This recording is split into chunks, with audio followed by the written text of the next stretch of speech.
And we are about to go live. I think everything's working. Awesome. All right. Good morning. Welcome to this encore presentation. I'm so excited that this is happening. I had not planned to do an encore presentation, as I think I wrote in the email, but here we are. And I'm so thrilled to be doing it because I have so much more to say, obviously, on what this lifestyle can look like, how you can set yourself up for success, to be on the road, to be able to hit the road whenever you want to. You know, this is not just for full-time RVers, but it's definitely also made for full-time RVers. This is all about just figuring out how to live a life that's full of space and freedom and flexibility and not have that constant hustle and that constant go, go, go. So on Monday, we talked about, I'm sorry, I'm just pulling this up really fast. Um, on Monday, we talked about empathy and how we can be empathetic to ourselves and how we can be empathetic to all the different things that are happening in our life, but also how we can be empathetic to the people that we're serving and the people that we're showing up for and what their life looks like. And so the possibilities of starting a business are endless. There's so many different ways and so many different things that we can do, so many different types of businesses that we can start, that sometimes we can get kind of caught up in that, and we can have that shiny object syndrome, or we can feel very overwhelmed with what life can look like when we start a business. So the goal of today is to ease that overwhelm with something that I call the 3 Ps of possibility. And if you check your email, the workbook is there. If you don't have it yet, that's okay. I'm going to be putting it in the Facebook group in just a bit. But the workbook is really designed to help you start brainstorming what this really should be looking like and feeling like. So in business, in life, in everything, in every single business decision that we make, we do so with the lens of an emotional response and then also a logical response. So the very first way that we get started with ever making any kind of a decision, this can be even a decision about the type of bread that we want to eat. Whenever we make a decision about that, whatever purchase it is, big or small, we're deciding with our emotions first. Our emotions are what's going to kickstart that process and make us want to actually go out and look for something. We have an emotional need that we're trying to resolve. And that's one of the things that we dug into when we were doing the empathy mapping on Monday. So we were digging into what are those emotions that we're trying to resolve for ourselves, but then also our customers are trying to resolve for themselves, that sparks that desire to come look for us. It's that catalyst for doing that search and going online and trying to find us. Right after that, after you have that emotional response for, I want a loaf of bread, if we're going to use the bread example, or I want a cupcake. Cupcakes are more fun. Let's use cupcakes. Then you're going to have this emotional response and you're going to say, okay, where do I go buy this? And you start to really think through all these different questions about, is this really what I need? Is this going to be relevant to me? Is this going to be worth the cost if you're looking at a really extravagant cupcake, or if you're looking at calorie costs, whatever that kind of a cost is that going to be worth the cost? How am I going to feel after? Do I have time to eat it and enjoy it? Or am I just going to be scarfing it down and then it's not really worth it? We go through all these logical processes until we finally decide, okay, yes, I'm going to buy it. Yes, I'm going to do this. Yes, I'm going to start the business. And so as you can sort of see that spectrum that we go through, from the emotional side of things through to the logical side of things, and then you land on this kind of mix of the emotional and the logical, because suddenly you're like, yes, I'm going to do this. Yes, I know it's right for me on this logical level, but also I'm really stinking excited about this, and this is going to happen. I'm going to do this. So that's what we're trying to sort of reconcile and bring together today, because we covered the emotions with our why, that why exercise that I had you go through on Friday. We covered the emotions with the empathy. We also covered the logical side of things by looking at the solutions, the struggles, and the motivations. Now it's time to dig in to see, okay, where are we? What kind of business model are we going to start? And is that going to align with where we want to be, with who we want to be, the lifestyle that we want to live, and how we want to build our business and leave our mark in the world? So let's look at this workbook. If you don't have it already, I probably should have had the link more readily available to drop into the chat. I can pull that up for us right now, actually. Let's do that. I think it's worthwhile. So Roadpreneur folder, where are you? There you are. Great. I'm going to pull up this link right now, drop it into the chat here on Facebook. And so you have it if you don't already. And if you do, then great. Okay, let's dig into it. So first of all, I love this quote, and I want to just share this one with you. I'm going to read it out loud if you don't have the workbook in front of you. And it says, balance is not something you find, it's something you create. That's really the catalyst for this entire workshop is we're creating our own balance. We're creating our own sense of self, our own sense of what we want life to look like. You need access to that one. Okay, thank you. Let me give you that access. It should be viewable for anybody on the internet. I wonder why it's not. That's interesting. Okay, try that one again. Let me give you a different link maybe. I don't know. Let me try this. Okay. Interesting, Google. You're not helping me out today. Okay, try that one. That one should work. Okay. So basically, we're looking at what I call the 3 Ps. Let me get back here. Okay. We're looking at the 3 Ps of possibility. And this is, I've heard the 3 Ps are used all over the place. So it's also used in the framework that I used to teach for the consultancy that I worked for and I'm still doing some work for. It's the 3 Ps are typically usually the people, the processes, and the platforms. Okay. So let's see. Perfect. I'm glad that worked. Awesome. Awesome. Okay. So the people, the processes, and the platforms. Now, how does this relate to possibility? And it just so happens that it's all this beautiful alliteration. One of my favorite things. I love alliteration whenever I can get it. But these 3 things, how does this relate to possibility? Let's dig into that because there are certain questions you're going to be answering as you go through each one to make sure that this aligns with you. So yesterday, Jamie, who I know can't be on the live, but I know she is going to be watching the live later. And I promised that I was going to answer this question for her. I love to do one-on-one, but I just not quite sure how to scale that. And I know that what my customers need. And here's what I would suggest is as you start to look at the lifestyle that you want to lead, one-on-ones can be very draining and very hard to scale. There's nothing wrong with it. You definitely always charge a premium for any kind of one-on-one work because that's your time. That time is so valuable. And so one of the other ways you can do it is you can do small group programs, or you can do, or you're one-on-one, or you're like 1-on-4, 1-on-6, 1-on-8. That can spark really healthy conversation and still give you that very intimate vibe. Or you can do memberships where you're able to have that community and be a little bit closer knit with the people that you are serving. So there's just different ways that you can tweak ever so slightly a model, but it can immediately catapult what you're doing, what you're creating, and how scalable it is, and give you more space in your life just by making these shifts. So that's why this is so, so, so valuable. Okay. Let's see here. All right. So the first one, the 3 Ps, people. First of all, who are you? And that's why we started with the empathy mapping for us and for ourselves on Monday. Who are you serving? And that's why we started with the empathy mapping for our customers on Monday. And then who are the key players in your vision?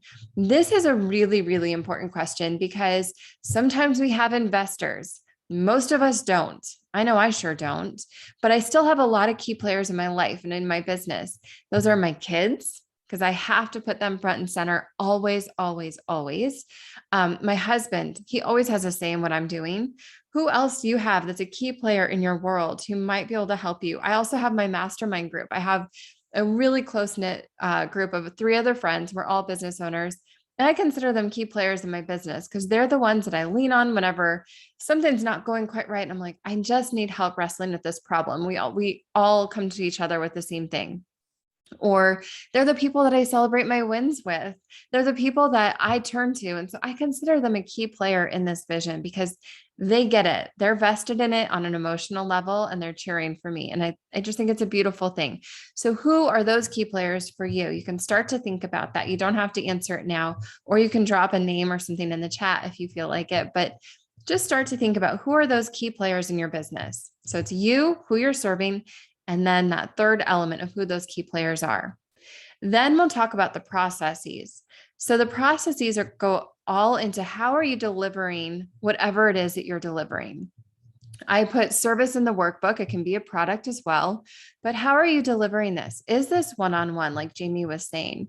Is this a group program? Are you delivering a course and then are you following up with them? Are you not following up with them? Are you delivering a product and do you follow up with them on the product? Do you send out surveys? What does this look like? And then in terms of the deliverable, what's that experience? What's that exchange like? And how does every single step flow together? That process, when it's streamlined, can change everything. It can really, truly change everything. I was actually having a conversation yesterday with a former client, and he told me, he said, you know what? We have grown by 1.5 million just by changing our processes, just by switching up how we work internally and on our team, because suddenly balls were not dropped. So experience was not dropped. You're able to hold on to your customers. That retention is huge. When you look at the numbers behind it, you make more on a retained customer or someone who buys again and again and again than you ever do on a brand new customer. So how do you use your processes to build that retention and also just build your own happiness and make yourself feel really good in the process? Because that's what this is all about. What does your buyer, or how does your buyer want to receive that service? How do they want to get that service from you? If you don't know how they want to receive that service, then you could be delivering something that they actually don't really want. And there's a huge disconnect there that can really, really, really harm you actually in the long run. So we have to really think about, how do they want to receive that service and what does that look like for us? Okay, the final thing is, what is that mutually desired experience? Sometimes the way that our buyer wants to receive our experience, it can be one-on-one, it can be free coffee chats that I never recommend doing. It can be a lot of different things. And maybe, just maybe, that's not what you want. Just maybe that's not going to fit into your lifestyle. I personally try and avoid meetings whenever I can. I don't work well. I know this about myself. I do not work well when I have back-to-back meetings. My brain gets scattered. I'm an introvert. I like to recharge my batteries. And I'm a writer. I started out as a writer, remember? And so I like to have that time where I can just settle in, get really, really creative, put on some music that's wordless, just some piano music or background noise of like rainfall, whatever it is, and just create. If I don't have that space, I'm not going to be happy and I'm not going to do great work. So does that mutually desired experience, my desire to just be able to get into the flow and really create, is that what my customers want? Is that what my people need from me? And I've designed my processes to answer that, to create that mutually beneficial and desired experience. Okay, we're going to dig into this a little bit more. So I'm going to continue to move on. Platforms. Platforms is basically, they call this the tech stack. You can call it whatever you want. Platforms is basically where you're showing up. So a platform can be offline. A lot of times we think about it online. So right now the platforms that I'm using are the Zoom link, because I'm recording this, and then also the Facebook feed, because I want to put this right into the Facebook group because it's easiest for everyone to log into. But I also used ConvertKit. That's the email software that I use to send out the email. I'm also using a special tool to design the workbook. There's just all these different tools that you can use. And so what is it that you're most comfortable using? What do you like to use? What are you actually going to use? But then also, it's not just about us. It's also about the buyer. So what is your buyer like? Where does your buyer hang out? You know, a lot of people will say, I don't like Facebook anymore. And so I'm going to move my community off of Facebook and I'm going to use one of the other community management platforms. Doesn't matter which one. The problem that I've seen with that time and time and time again, and I've had lots of conversations with people about this, is when they move this away from the space where their customers are already hanging out in the platform, their customers are already so used to using, they lose their customers. They lose that audience. And so they don't get the engagement, they don't get the retention. And suddenly their business is floundering and they're saying, what's going on? Why? I don't understand. So, and keep glancing at my window just so you guys know, because there's a lot of construction happening right on my street. And that's usually not normal. So anyway, if you see me glance out, I'm like, oh, please don't knock off my internet. Okay. So the final question in this is how can you simplify? Because again, the roadpreneur lifestyle is all about freedom and flexibility and also simplification. We want to have everything simple and easy and light, because if it's not, we're not going to have the freedom to hit the road. If it's not, we're not going to have the flexibility where if our child is sick, we can stay home with them. Or if we need to go, attend to something that's pressing or urgent, we're not going to have that kind of flexibility. It's going to cause us that stress. The idea is to not have that stress. So let's talk about stress for a second. We're going to scroll down to the next page, and I really should have numbered these pages. I'm sorry about that. But we're going to scroll down to the page that's called the core tenets. And I want you to do this on your own time, because I really want you to think carefully about this and spend some time with it. But let me walk through what these are and why they matter so stinking much. And on each side, you're going to see again, who are you and who do you serve? And on each side, I want you to come up with 3 to 5 adjectives. As if you can limit it to 3, that's absolutely the best. And this is 3 adjectives for, first of all, you. What are you looking for in life? What are you looking for in business? So I just said a stress-free life. I just said freedom and flexibility. Those are my brand's core tenets. I know that the people that I show up for want less stress. They want simplicity. They want freedom. And then they want flexibility in their business. They also want purpose. So that's more than 3, but roll with me on this. That is so, so critical to keep in mind for every single decision that I make for who am I serving? How am I showing up? Which key players am I bringing in? The processes that I'm putting in place and the platforms that I'm using to deliver on. For myself, I also need freedom, flexibility, and simplicity, but I would choose experience, because to me, this is just as much of an experience for me as it is going camping. I want everything that I do in my business to be as joy-filled as possible and to just really show up in the way that makes me feel really excited and feel really good to be showing up for people. And this is the way for me. This is the way for me. That's why when several of you reached out to me, I think it was, I don't even know how many, I lost count actually. And they're like, is there going to be more? Are you going to do this again? Are we going to have another workshop this week? I was like, I wasn't planning on it, but I really loved it. So why wouldn't we do another one? So that's why for me, it's experiential. It brings me joy. And obviously it brought you guys joy on Monday. So I'm so thrilled to be here again. It was an easy yes for me. I just like simplicity. I want things to feel really easy. If I get messages in the middle of the night or in the morning that are frantic, or on a Sunday night, like, what are we doing? What do we need? We need to come up with a decision right now. I don't want that in my life. I don't. I'm now 38 years old and I don't need that in my life anymore. I'm building in room to breathe. And so having these core tenets is so, so important, because without them, we don't know how to make a decision. These tenets are going to be that filter with which you make every single decision in your business, around who you serve, around which processes you create, around which business model you have, around which platform you use. Can you see how it's all coming together?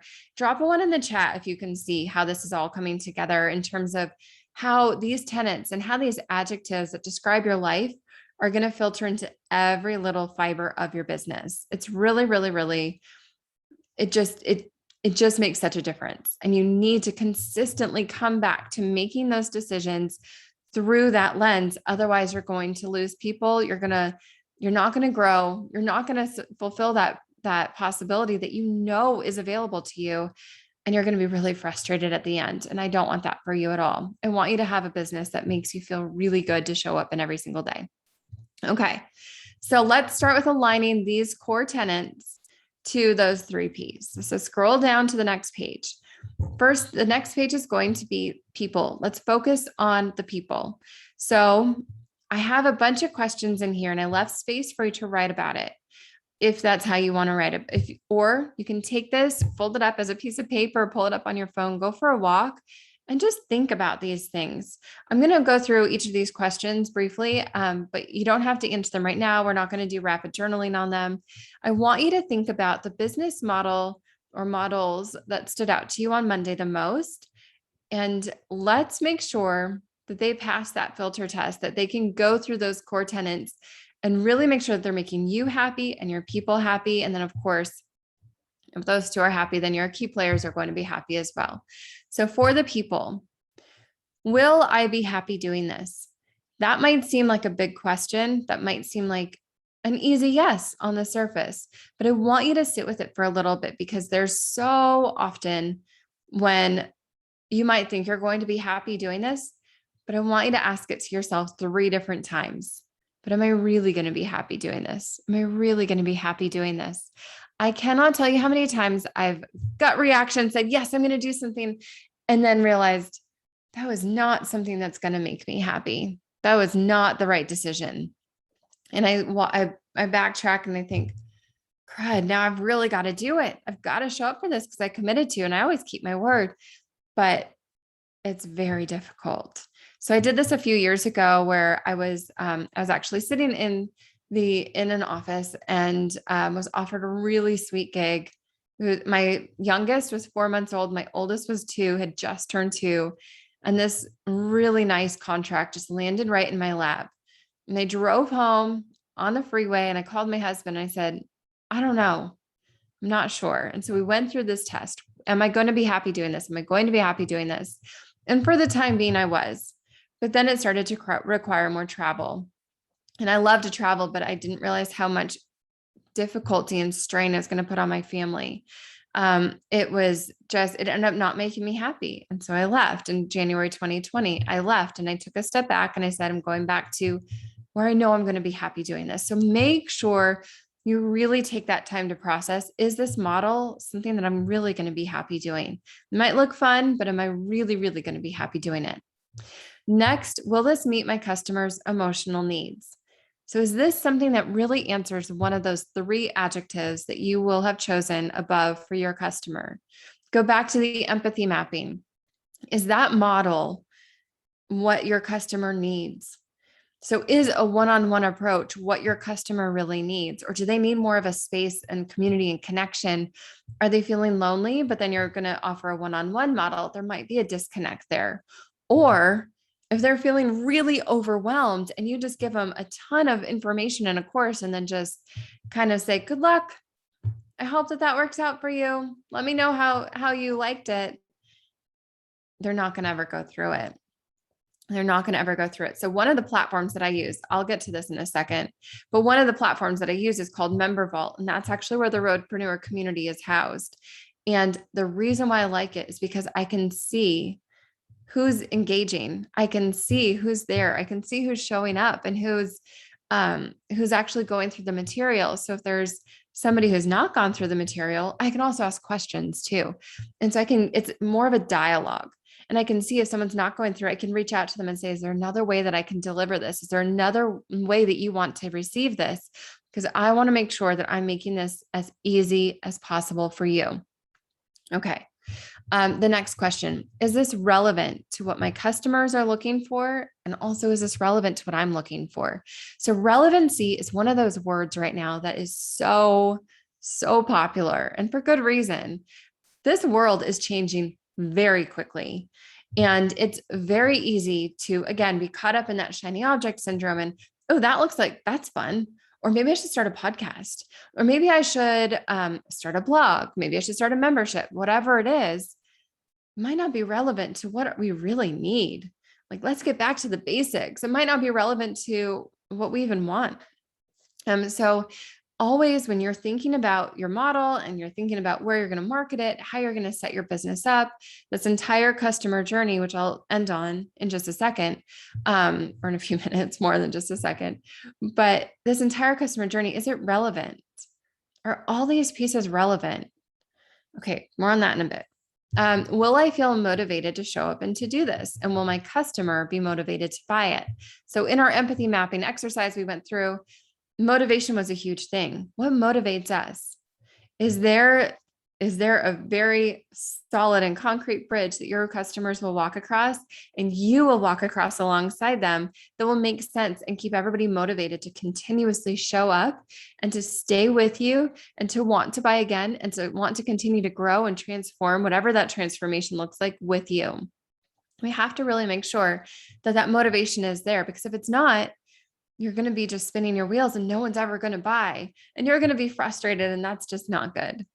Okay. 2 more questions on the people. Will it give me the solution that I was hoping to achieve? So again, where is the struggle right now? Go back to your exercise from Monday. Where is that struggle that you are right now? And what is that solution that you're hoping to achieve? I want you to make sure that those 2 match, because if they don't, we can tweak it. We're going to continue to tweak it. There's nothing wrong with that. So make sure that those 2 match, and that the struggle that you're feeling now, or you were feeling before you attended or before you started your business, wherever you're at, is that solution going to answer that struggle? And you'll be amazed at how often it doesn't. And we need to rethink it and recalibrate. And then also, will it give my customers the transformation they're seeking? So it's easy.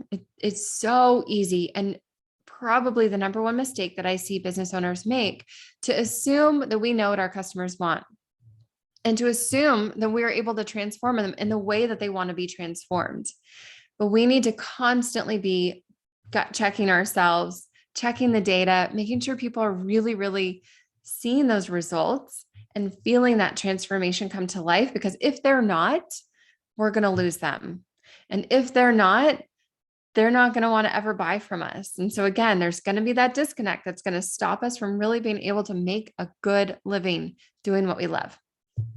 Okay, let's scroll on down. Aligning the core tenets with your processes. Like I said, I had that conversation with somebody yesterday, and he said, I just switched up my processes and we made another $1.5 million. Now that's big money.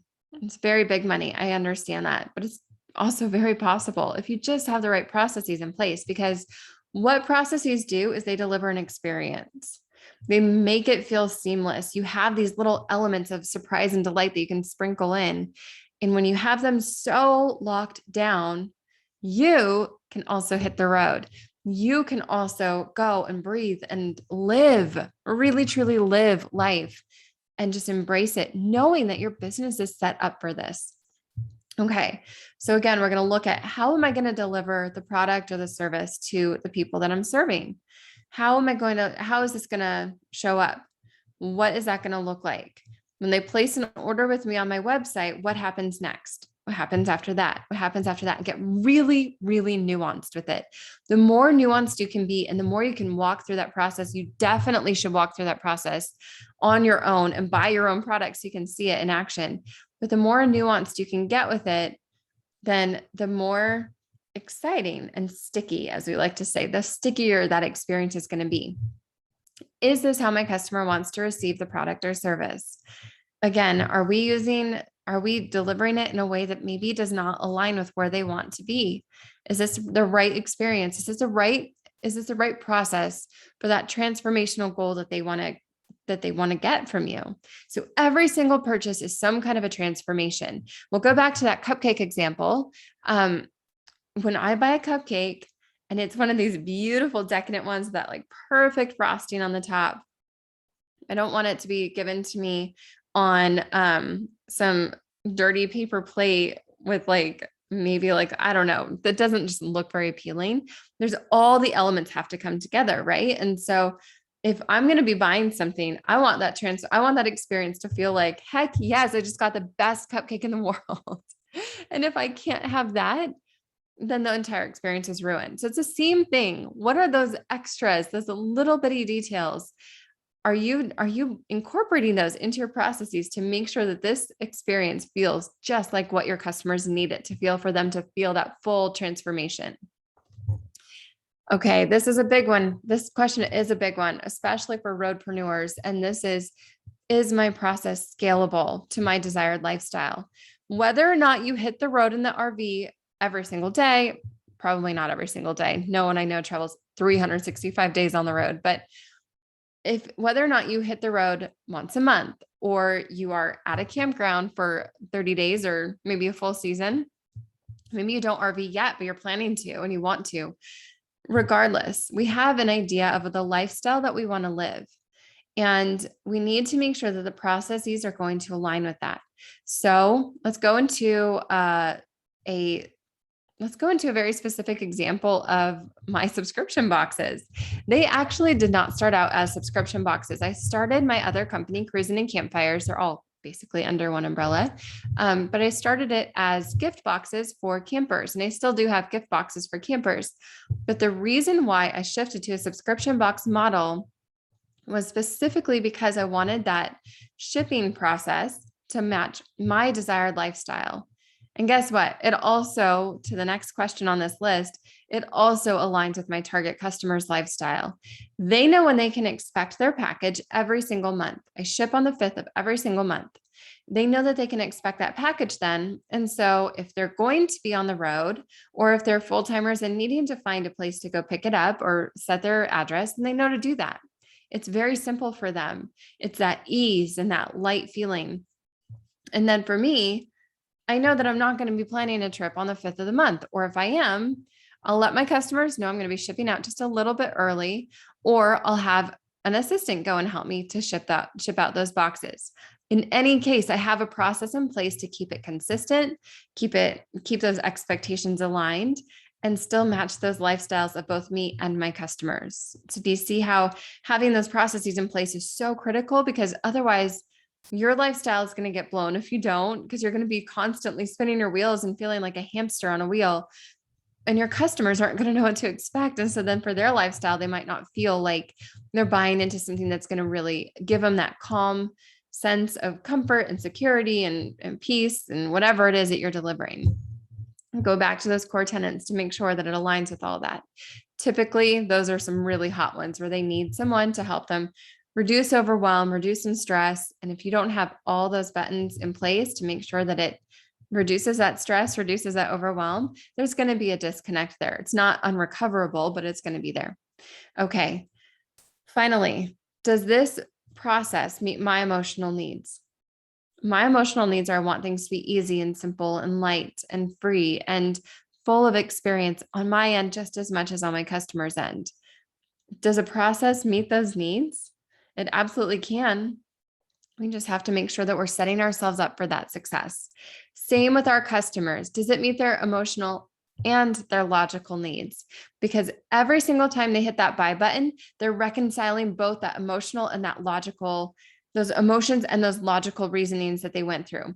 So that's what we have. Psychology shows that's where we have buyer's remorse. So if you've ever bought a car, cars are a huge purchase. And if you've ever bought a car and you drive off the lot, you're thinking, this checks all the boxes. That dealer was actually not that bad to work with. Dealers are never like awesome to work with that I've experienced, but it wasn't that bad to work with. I like how it drives. I like the smell, the new car smell. I'm happy in it. Am I going to regret this tomorrow? You start to have this like inner dialogue with yourself. So you really need to make sure that that process really aligns with all their emotional and logical needs. And this sounds very big and very heavy. And I hope that it does not feel this way. And I hope it doesn't come across this way, because here's the difference between businesses that plant their stake in the ground and businesses who are like, I need more of what they have. And it's the attention to these types of details. So I hope that this is helpful. Okay, we're going to go down to the core tenets of your platforms. So platforms are, like I said, it's kind of like your tech stack. It's, and I say only kind of, because it can also be brick and mortar stores can be a platform. Farmers markets can be a platform.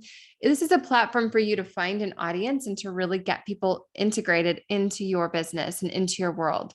So let's look at the platforms. What platforms do you prefer? Where are you most comfortable? If you don't like a platform, you're not going to show up on it.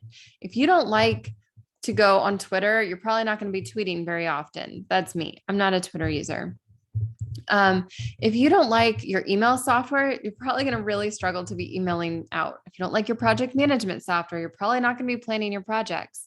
And a project management software can also be a paper planner. Whatever it is for you, you have to make sure that it's something that you like. There's no right or wrong answer. So inside the Roadpreneur community, I go deep on the different types of platforms, both hardware and software that you can use. So when you're ready to dig into what you need to run a business and then the different ideas of what's out there, I have that in there and available to you. But for now, just look at what you like to use, what feels most comfortable to you. Also, again, what are my customers currently using? Where are they hanging out online? Not only is this important for where you're going to find them, but then also how you're going to retain them and keep them in your swirl and keep them in your ecosystem. Because if you're using platforms that they don't like, they're not going to show up for them, and they're going to go use a competitor that has a platform that they do like. If they hate Zoom, they're not going to show up on Zoom, right? All right. Where am I most comfortable online? So comfort to me is a really, really important thing. If we're not comfortable, we're not going to do it. Ultimately, at the end of the day, I'm all about the phrase life begins at the end of your comfort zone. That's one of my favorite expressions. And yet we also need to know that being in a comfort zone is okay. So there's a difference between not showing up because you're uncomfortable and which platform you use to show up where you feel the most comfortable. So here's what I mean. For example, content marketing. That's my niche. That's what I love to do. I love content marketing. I don't love podcasting much. I had a podcast and I'm thinking of just shuttering the doors because it's just not something, it was something that I kind of had to show up to do. I love being on video and talking with people and feeling this connection. I can see your comments. And so it makes me feel like this is not a one-sided thing, that we're having a dialogue. I love that. I love writing. I love telling stories through the written word, adding personality to it, making it come to life, forming these connections. I love to be in front of a room. I love to have those, workshop. I wish we could workshop in person and really spend some time together, just journaling and put on some music, light a candle, have that full sensory experience. Those are the things that I love. And those are all platforms. So what is it for you? If you love podcasting, by all means, go podcast. There is definitely a listener base out there that wants to hear from you, but it's all about finding where you're at. So this is, again, don't let your fears stop you, but also use your comfort to guide your next steps and where you need to show up, because you do need to show up, but just how you show up can be aligned with where you're most comfortable and where your customers are more likely to receive that content. Okay. What can I automate? I'm all about automation because here's the way customers' minds work. We are ingrained with the way that society is today. We are ingrained to expect instant gratification. Whenever we hit a buy button or a sign up button or a chat button, even on a website, I was asking a question on a website the other day, and it was Veterans Day, and I got the message back that they were closed for Veterans Day. And I thought, what? I don't have 24/7 access to you. But of course I don't. Of course I don't. But they had an automation in place that made me realize, oh, okay, they're still going to take care of me. I'm still here getting that full experience of being taken care of without relying on someone on the other side of the screen. And that's okay.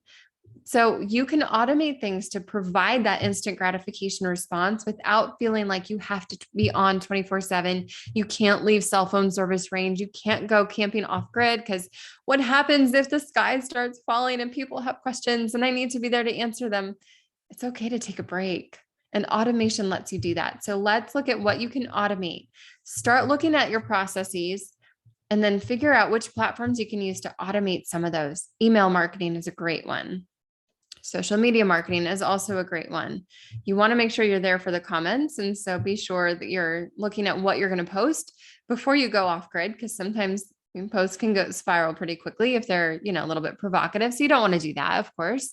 But just be mindful of how things are playing out and what that journey looks like.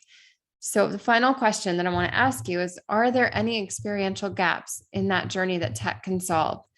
And really, are there any experiential gaps in your customer journeys? So customer journey maps, again, I love customer journey maps. And in fact, I think it's going to be one of the first things that I do a masterclass on, a guest training expert, not a guest. I'm not a guest in my own community, but a training on inside the Roadpreneur community. But already when you sign up, for those of you who have signed up, there's a whole module just on customer journey mapping. And it is so crucial because of these very important details that we have to have in place, like you've seen through our processes, through how we're reaching people. And are we showing up in the right spots? And then are there any gaps? And if there are any gaps, can technology solve any of those? Just like I talked about that that website that I was on where I suddenly needed help, they had the technology there with the chat bot ready to answer it because they answered my need. And I suddenly felt immediately back at ease because, okay, you're going to still help me solve my problem, even though there's not a human on the other side of the screen. That's okay. I got the help that I needed. So where can we put the technology into that customer journey map so that we're answering our customers and showing up for them and really making this experience feel good? I go a lot deeper on this and I talk about batching content. So it takes a whole load off your shoulders of having to every single day wake up and think, what am I going to post on Instagram? Because that's exhausting. And I know some people can do it. Most people don't like to do it. So why would you do it if you don't like it? So there's a bunch of ways you can batch that content to stay consistent, but then automate it and make it much easier and lighter on yourself. Okay. The final page here says to rinse and repeat, because this is not an ever ending set it up and go. I talked about passive income, and the reason why I love passive income, but I also don't love passive income is because passive income is never truly passive. If you're going to grow a business that's about people and that's giving people what they want and giving you what you want and really purpose-filled and heart-driven and heart-centered, then you have to consistently listen and revisit and work in this circle and say, okay, I've set this up to the best of my abilities. Now let's watch it happen. Let's hear their response. Let's get that feedback. Let's see what they need. Let's answer that need. And then let's come back around. Let's deliver that. And then now, do we answer that need? Are we meeting their emotional needs? Are we answering that transformation? Just continuously going around. What else can I give? What else can I offer? What else can I bring out into this world without depleting me and my resources? Is there a way to scale and tweak my business model so that it meets those needs, but also takes a load off my plate and my shoulders? So there you go. As I mentioned, the Roadpreneur community is open. That's our final page here, final page. I switched it up today, the image I switched up for the workbook. I love these. I don't know how to say it, Arondriac chairs. I'm terrible at saying that, but I love it because it's just like we're going to come sit around a campfire. And that's really the experience that I want to have inside this community. I have been a part of communities like this before, and I'm so thrilled to be making my own because I've had this on my heart for so long. You're going to get, as soon as you log in, all of those trainings that I've used to not only teach the Fortune 50s and to teach Fortune 500s, but then also really, I've tailored everything to be towards startups and to be towards businesses that are just ready to take it to the next level without adding this, expensive and extensive like data research and machine learning and all the other things that go along with, big organizations. This is all about just creating something that matters in this world and makes you want to show up and be a part of it. But I know that does not happen just by watching a video. And I know it does not happen just by doing a workbook. And so, yes, you're going to get all of that when you log in, from casting the vision and doing joy mapping. Joy mapping is really fun.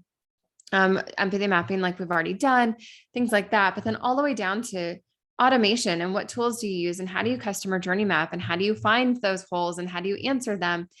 And then giving you a place where you can also plug in and get that support. So when you do create a landing page, you can say, hey, does someone mind putting their eyes on it? I'm going to be doing copywriting audits once a month where you can submit those landing pages or those email sequences and say, okay, this isn't converting quite as well as I wanted it to. What can I do differently? Where can I improve on this? And that's my jam. I love that. And I was actually paid $250 an hour just to go and do that for people. And you're going to get it inside this community every single month. I'm going to be doing those Q&A calls. We're going to do one tomorrow. We're going to have a Q&A call tomorrow. So if you have any questions, that's free. That's within this group here. Go to the events tab here and ask a question. And I'll also put up another thread where you can just ask your question. Actually, that's probably easier. Just ask your question in that thread and I'll be glad to answer. I'll go live on Facebook tomorrow and we'll just answer some questions, make it really, really light. What's coming up for you? Where are you feeling stuck still? I don't want you to feel stuck after this week. I want you to feel in momentum and feel excited. And I want to continue that excitement and that momentum, of course, inside the Roadpreneur community. You're also going to be getting guest expert sessions like I talked about.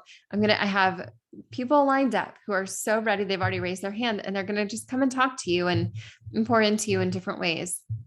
beyond what I can give. And so we're going to bring them together and all sit around this virtual campfire together. It's going to be a lot of fun. And then, of course, plug and play templates.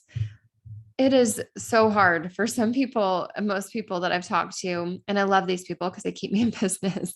But when they see that cursor flashing on the blank page and they think, I know I need to put something together, but I just don't know where to start. And it's daunting. And so then they don't start. And I don't want that for you. I already have plug and play templates in there with what to post on social media, how to plan your social media calendar, welcome sequences that you can take and use for product or service-based businesses, and more are coming. I'm actually working on one for a client, and I asked, can I put this in my Roadpreneur community? And she, of course, said yes. So that's coming very soon. Just lots of different things to make it as easy as possible for you to get in momentum and do what you do best without having to spend hundreds of dollars on, hiring all these different contractors and then you're piecemealing. I don't want any of that for you. So Roadpreneur community, there you go. That is open. It's open at the founders members price of $29 a month, which is crazy low. And when you join at that price, you lock it in for life. And so you don't have to worry about that ever going up. It's always going to be $29 for you. It is going to go up though, in January. And so definitely get in before the end of the year so that you can lock in that rate and just be part of it. You can leave anytime if it's not right for you, but I welcome you inside. I would love to have you in. I'm going to be giving away a scholarship. So if you win that scholarship, I will refund you because it's all so random. But yeah, definitely come and join us. Roadpreneur.com/community is the link to go find out more information, or you can just send me a DM. I'm open to chatting through if it's the right fit for you. I hope that this encore presentation was helpful though. And if you have any questions, as you start to answer these questions, answer the questions in the workbook, drop them in that thread that's going to be going up soon. And I cannot wait to talk to you tomorrow to do a Q&A. You can also reply to my email if you'd rather ask privately, and I'll keep you anonymous. Absolutely. And yeah, that's it. I hope you guys have a beautiful, beautiful Wednesday, and we will talk soon. Bye, guys.